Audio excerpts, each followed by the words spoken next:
우리 하나님께서는 우리를 부르셨습니다. 부르심에 상이 있습니다.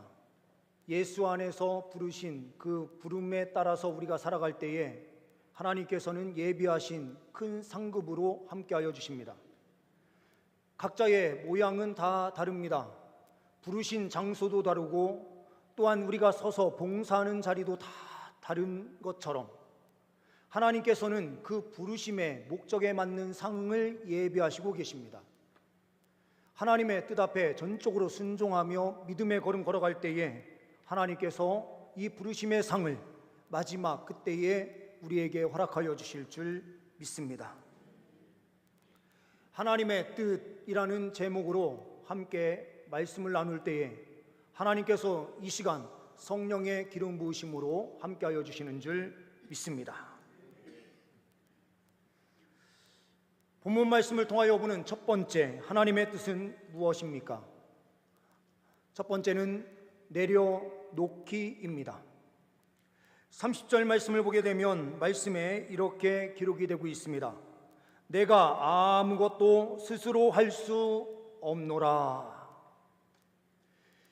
이 말씀을 하시는 분은 예수님이신데요, 예수님께서 뭐라고 말씀하십니까? 내가 아무것도 스스로 할 수 없노라 이렇게 이야기하세요. 하나님과 동등되시고 천지 만물을 창조하실 때에도 함께 계셔서 천지 만물을 창조하신 능력의 주이신 예수님께서 오늘 고백을 이렇게 하시고 계시는 겁니다. 내가 아무것도 스스로 할 수 없다라고 말씀하세요. 내려놓음이라는 이 단어를 잘못 이해하시는 분들이 계실 수 있습니다. 내려놓음이라는 말은 어떠한 의미입니까? 내려놓음이라는 말은 우리의 삶의 자리를 포기한다라는 것이 아닙니다. 내려놓는다라고 하는 것은 철저하게 하나님을 인정하는 것인데요, 우리가 지난 주일에 본 말씀대로 자기 부인과 관련되어 있어요. 오늘도 이 타이틀이 어떻게 보면 자기 부인이라는 타이틀로 들어가는 것이 더 합당한 제목일 수도 있는데, 제가 내려놓음이라는 이 단어를 쓴 이유는 우리가 내려놓음이라는 이 단어를 잘못 오해할 수 있겠다라는 생각이 들어서 말씀 속에서 우리가 다시 이 부분을 살피고자 제가 일부러 제목을 넣었습니다. 자기 부인이라고 하는 이 부분은 지난주에 말씀드린 대로 첫 번째로 어떤 개념이 있느냐, 나의 힘으로는 구원받을 수 없다라는 것을 인정해야 된다는 거예요. 왜 그러냐면 우리는 죄인이기 때문이죠. 우리는 죄인이기에 우리의 힘, 우리의 능력으로는 절대로 구원받을 수 없어요. 그러니 이 부분에서 내려놓는다라고 하는 것은 나 스스로 구원받겠다라고 하는 이 생각을 철저하게 내려놓고 예수 그리스도만 의지할 때에 우리는 구원함의 은혜를 누리는 것입니다.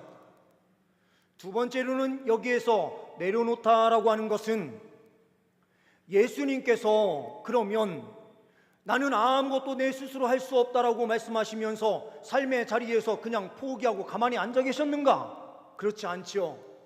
주님께서 주신 사명 부여잡고요, 십자가를 위해서 끝까지 믿음의 걸음을 걸어가시는데 새벽부터 일어나셔서 주님 앞에 나아가 새벽 기도하시고, 그리고 그 권능에 힘입어서 하루하루의 삶을 최선을 다하여 악한 마귀에게 사로잡힌 자 다 악한 마귀를 쫓아내시고 병들어 있는 자에게 치료의 회복의 역사를 펼쳐주시고요, 바람을 잠잠케 하시고 놀라운 기적과 이적을 계속해서 펼쳐주시는데요, 최선의 삶을 살아가세요. 그런데 최선의 삶을 살아가시면서도 자기의 생각대로 산 것이 아니라 하나님 말씀 앞에 순종하면서 살아가셨다라는 거예요. 여기에서 내려놓음이라고 하는 것은 우리의 삶을 최선을 다해서 살되 그 결과물을 누구에게 맡기는 삶입니까? 하나님께 맡기는 삶이다라는 것이 내려놓음의 삶이에요. 제가 알고 있는 한 목사님이 계시는데요. 이 목사님은 서울대를 졸업을 하셨어요.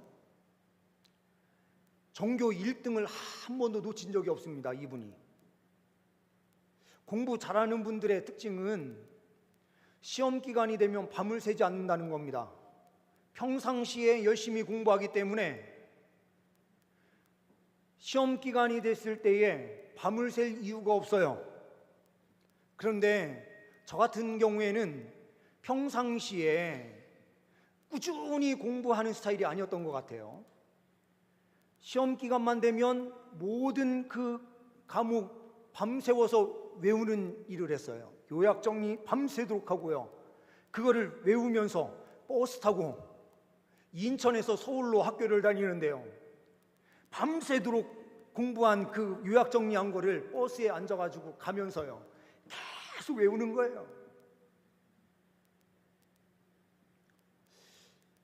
이 목사님이 이렇게 고백을 하시더라고요. 그런데 이분이 학력고사를 볼 때예요.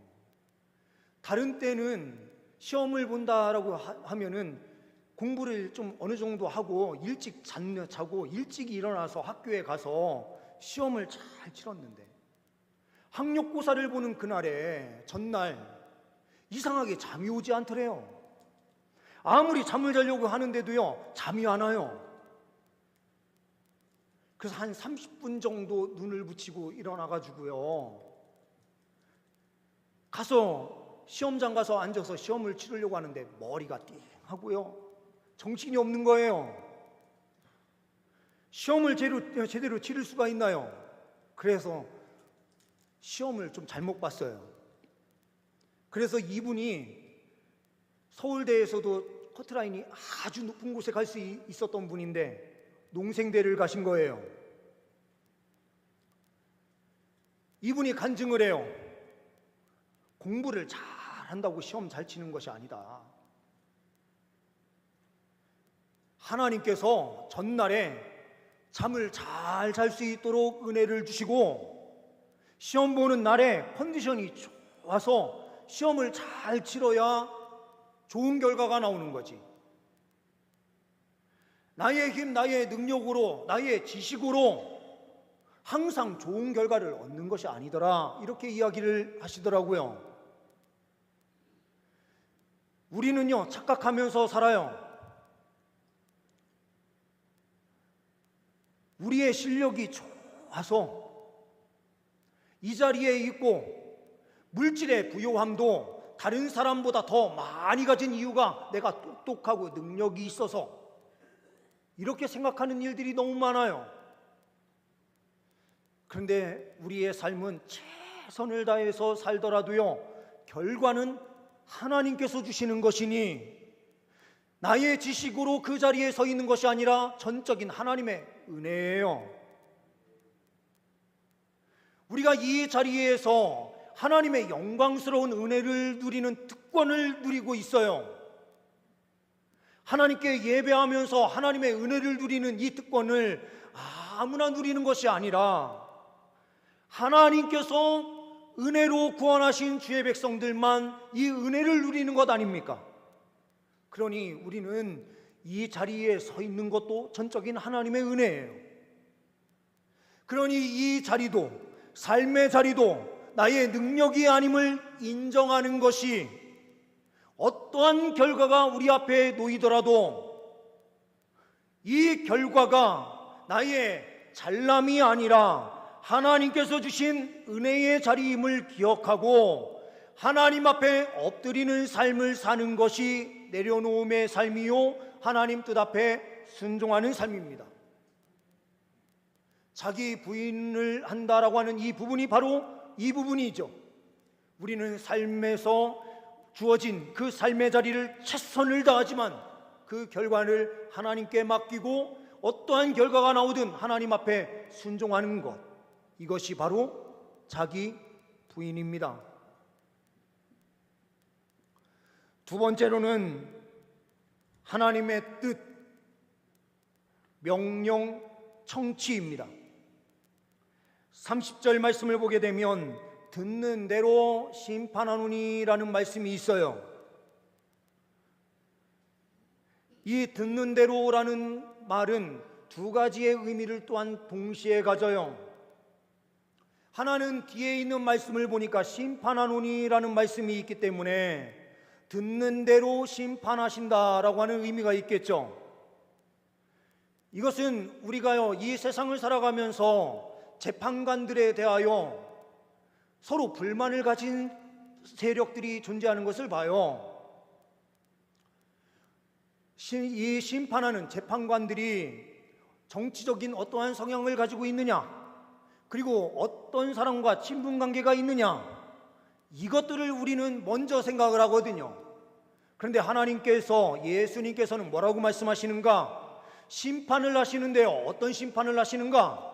듣는 대로 심판하시겠대요. 이 듣는 대로 심판하신다라는 것은 무엇인가 하면은요, 우리 그리스도인들이 살아온 삶 그대로 하나님께서 심판하시겠다라는 거예요. 예수님의 심판은요, 우리가 살아온 그 삶 그대로를 보시고 심판하시겠다라는 거죠. 친분관계에 의하여 심판하시는 분이 아니에요. 예수님의 심판은 예수 믿었느냐 안 믿었느냐, 예수 믿음으로 거룩한 삶을 살아냈느냐 살아내지 못했느냐, 보이는 대로 들리는 대로 심판하시겠다라는 의미예요. 동시에 이 심판을 하심에 있어서 자기의 뜻으로 심판하시는 것이 아니라 누구의 뜻으로 심판하시겠다라는 뜻입니까? 하나님의 뜻대로, 하나님께서 말씀하신 그대로를 듣고 심판하시겠다라는 의미가 또한 있는 거예요. 그러니 하나님의 뜻을 잘 아셔야만 예수님의 심판이 완전한 공의로운 심판이 될 수가 있는 거예요. 의로운 심판이 될 수가 있는 겁니다. 그러니 예수님의 삶은 철저하게 하나님의 뜻을 잘 듣는, 명령을 성취하는 데에 초점이 맞춰져 있었습니다. 맨발로 소리를 듣는 사람이라는 별명을 가진 음악하는 사람이 있어요. 에블린 클레니라는 사람인데요, 이 사람은 어렸을 때에 음악을 배우면서 천재 소리를 듣다가요, 어느 한순간인가 청력을 잃게 돼요. 사람들이 생각할 때에 청력을 잃었기 때문에 이 사람은 더 이상 음악을 할 수 없다, 이렇게 생각을 했어요. 우리 성도님들, 소리는 귀로만 들을 수 있나요? 어떠십니까? 제가 대학에 처음 들어갔을 때 교수님들이 하나 질문을 하셨는데 그 질문 내용이 뭐였냐면 이 질문이었어요. 사람이 귀로만 소리를 들을 수 있느냐? 아니다, 온몸으로 들을 수 있다, 이렇게 이야기를 해요. 왜 그렇습니까? 그랬더니요, 세포는 하나의 세포로 구성이 돼서 이 세포가 분할하면서 어떤 것은 장기가 되고 어떤 것은 기가 되고 어떤 것은 눈이 되고 이렇게 됐기 때문에 다 다양함을 가지고 있지만 온몸이 들을 수 있다, 이렇게 이야기를 하셨어요. 근데 제가 그 의미를 몰랐어요. 그런데 이 사람의 이야기를 들으면서 온몸이 이 귀가 되어 청각처럼 똑같이 들을 수 있겠구나라는 생각을 했어요.